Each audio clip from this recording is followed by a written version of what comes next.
Hey, good morning, everybody. I'm going to step outside of my role as a journalist and say I completely disapprove of this weather. Abominable. Yeah, 100%. Terrible. The pictures tell the story. Take a look at this. A trash barrel and a city bench looking like abstract ice sculptures as temperatures dive way below zero in many parts of the country right now. We haven't seen temperatures like this in years. In Nebraska, a building that caught fire was covered in ice as water sprayed by firefighters froze right up.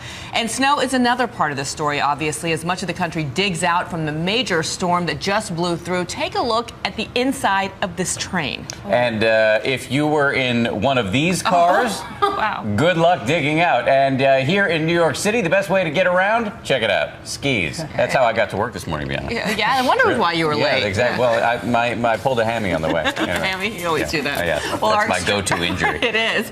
Our extreme weather team is in place this morning, and we began our complete coverage of the monster storm this morning in one of the hardest hit places, Boston, which was pummeled.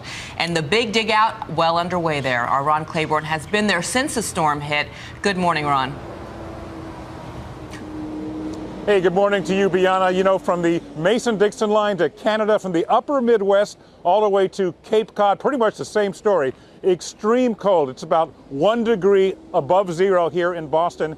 And the official snowfall total from that storm we just had, 17.8 inches here in Boston. The unofficial total here and a lot of places, just too darn much snow. This morning, 26 states are cleaning up after a massive winter storm that broke records in some areas. The weather is being blamed for at least 16 deaths, stretching from Minnesota to New York State. Hardest hit was Boxford, Massachusetts, north of Boston, which was walloped by close to 2 feet of snow. Boxford hit the jackpot. It was a good storm. In Quincy, Massachusetts, south of Boston, we found Stephen Whitebread clearing the path to his front door. Is it heavy snow, light snow? No, it's light snow. No, it's pretty good. Yeah, you don't mind, huh? No. It's good exercise. He was even kind enough to give me a few pointers in the fine art of snow shoveling. I'm not doing it right? It's no joke, though. First the snow and then punishing wind, blanketing a huge swath of the Northeast. Take a look at this satellite image of the storm at its peak.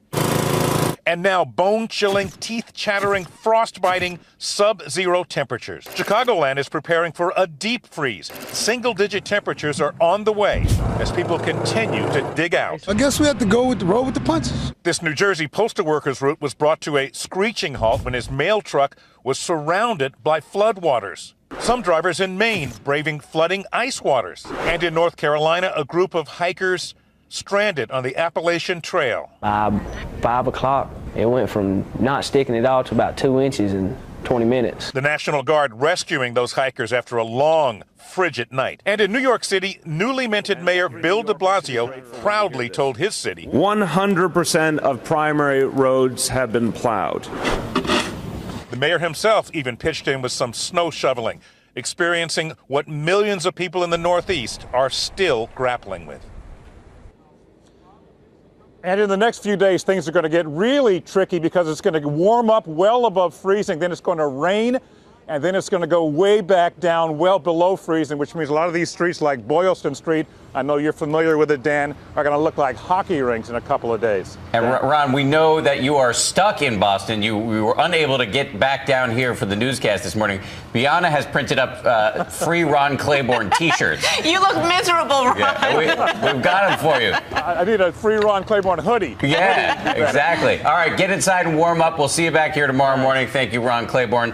This storm, by the way, hit right smack in the middle of one of the busiest travel periods of the year, with millions of people heading home from holiday vacations. The ripple effects being felt across America. Thousands of flights canceled. Passengers stranded in airports. Look at that. And one of the hardest hit among the airports in America right now, LaGuardia in New York City, which is where we find ABC's Lindsay Janis. Lindsay, good morning.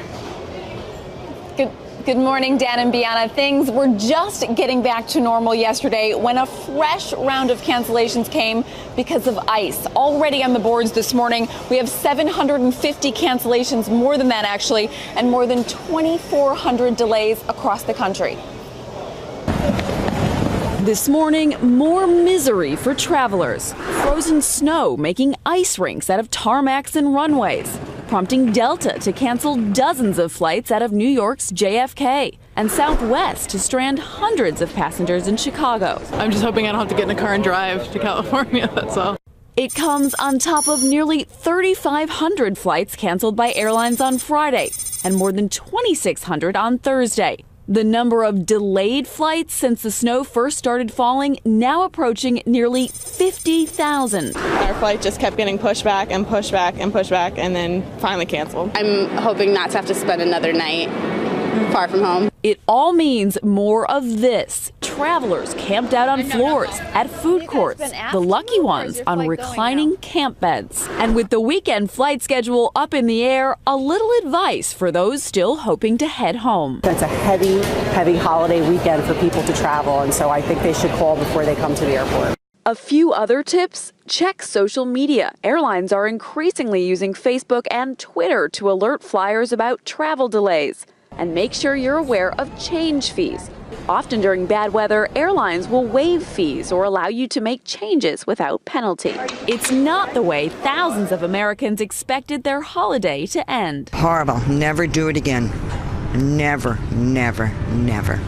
No.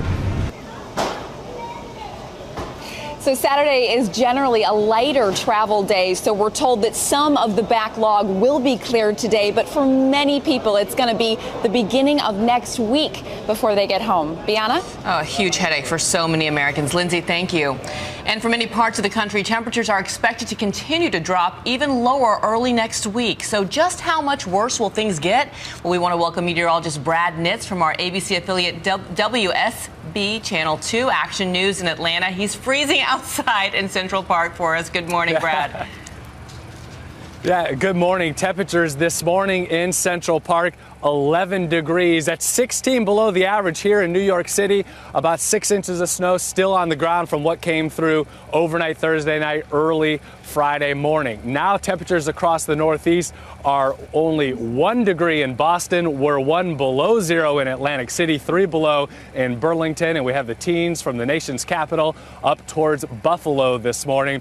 Into the Midwest, we're looking at widespread and potentially heavy snow, 6 inches to a foot from St. Louis near Chicago, Detroit, and then an Arctic blast coming in from Canada across the Midwest. Look at these high temperatures, 13 below Monday in Minneapolis, 10 below Monday in Chicago. Those are high temperatures and dangerous cold wind chills for Monday morning. Wind chill readings 50 to 57 degrees below zero for much of the northern plains and the Midwest. So we're looking at extreme, dangerous cold there. Dan, Bianna? So you're saying it's going to be chilly?